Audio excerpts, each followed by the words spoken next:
Ladies and gentlemen, welcome back to Gaming with me, Tony Mo, and we're doing something quite special today. We are going to be doing some live commentary inside of Call of Duty Black Ops 2 multiplayer. That's right, Black Ops 2 became backwards compatible just last week on the Xbox One, and I've been dying to get back into it. I pulled out my disc, my hard copy of the game. It was actually still sitting in my Xbox 360, the last game I had played on my Xbox 360, and was like, it is time to revisit what I consider to be a legendary FPS, a game that had such exceptional diversity in its weapon selection, and its customization, and its loadout system, amazing map design. In fact, it is the last Call of Duty that I ever bought DLC for. I bought all of the DLC packs for this game. And all my stuff is still here. That's the best part about Xbox Cloud Save. So all my loadouts, if we go ahead and look at them, are all still here. I had a pistol-only class with the 5.7. I had my FAL suppressed class with that select fire, which was amazing attachment. The fact that no Call of Duty game to date has used select fire as an attachment always drives me crazy. I loved that to death. Got that MTAR, MP7. We've got the ballista with the iron sights and fast mag, which was always absolutely glorious. And then we got that hammer with that target finder, which was simply OP across all boards, especially if you got people stacking up. And then the same thing with the Griffin with the LSAT. This was such an amazing Call of Duty.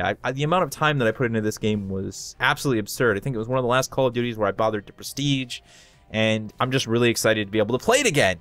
The crazy thing is, there are over 23,000 people playing this on Xbox One right now. So let's say we jump into a match, a team deathmatch, and do some old school Call of Duty Black Ops 2 live commentary. Alright, so matchmaking is admittedly a bit rough. I mean, I don't even remember if this was dedicated servers or it was host. I think it might have been dedicated, but still ran on a host. So, anyway, we made it into a match. We're going to go ahead and rock and roll with the FAL to get things going. This was sort of my go-to for the longest time.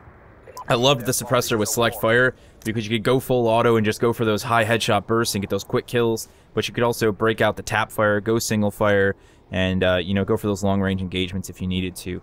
Black Ops 2 was old school FPS, you know, it was an FPS experience that was about pushing lanes and angles, and yeah, I love that. That's just, it's old school, it's nostalgic to me. Look at this guy, what's he doing, man? What corner you peeking, bro? I'm right here, I'm right on your corner, I am the corner. And you just got killed by the corner. A different time and place. You know, I think this was probably, I mean, this was, wow, there we go, walking right off the ledge, guys.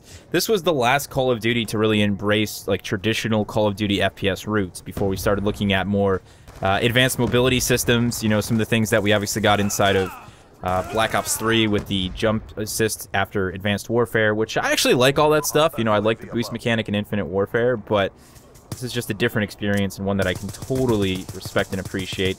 The aim on the FAL suppressed, though, auto was always weird, and you had to sort of tame it. You had to understand how to control it. I think we're running shock grenades, and we've also got a...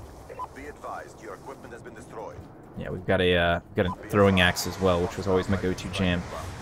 The shock grenade was admittedly always a bit cheap, but I liked using it more as an indicated marker than something to combo on people. I know a lot of people would stun and then kill people with it, like direct throw. But actually, what I like to do is set it up in one position and use it sort of to cover my back while I was pulling off big flanks. I would say that Black Ops 2 was also the last time that I was genuinely, like, really good at a first-person shooter. You know, like, I mean, super good. Like, could have been top leaderboards had I actually continued to play it. That was a long time ago for sure.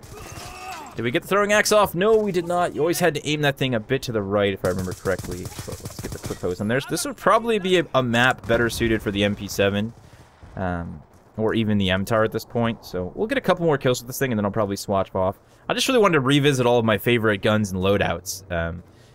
You know, the funny thing is that they're all intact because Black Ops 2 is a game that I put down because the generation gap kind of went on. And I remember saying as soon as the Xbox One got announced, I'm like, if they make Black Ops 2 backwards compatible, or if they remaster it, which was obviously a big thing at the time with a lot of the Halo franchise, you know, I'll be all over that. I'll pay $60 for that. And I still would. I still would, Activision. If you're out there listening, you want to remaster Black Ops 2, I'll be there day one waiting in line to buy it and pick it up.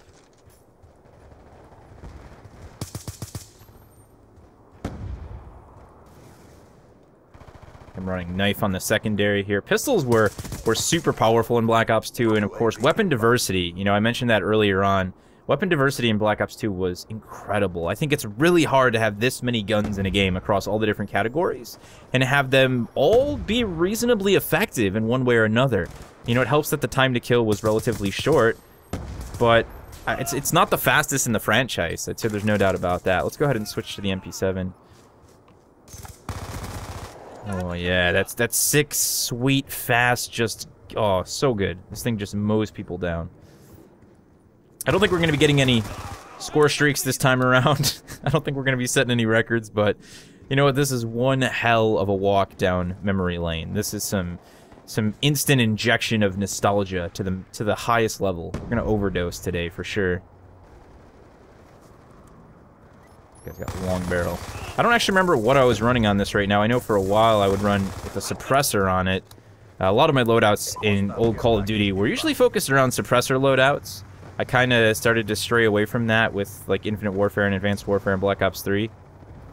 But I always liked the idea of just staying off the radar and being able to sweep whole teams. You think about Call of Duty sometimes and you're like, yeah, this is a game that's just a salt generator. It's a salt factory, man. It's designed purely to piss people off. Oh man, we could have had a good set of kills there if we would have been a little bit more careful about peeking that corner, but we got really exposed. I might actually switch up to my pistol-only class. I really loved running the 5.7, and that was, to me, one of the biggest things about Black Ops 2. You know, why it was such a phenomenal, you know, FPS for me, was that my brother and I would sit down and we would play the game. And, you know, we did. We got to a point where, like, you know, we're always doing pretty well. You know, we're playing in a public play environment. You know, we're doing pretty well. So we'd start just making these awesome, you know, custom restrictions for ourselves. Like, okay, we're going to run pistol only, suppress pistol only. We're going to do, you know, this setup only. And we would really try and make the game more difficult for ourselves.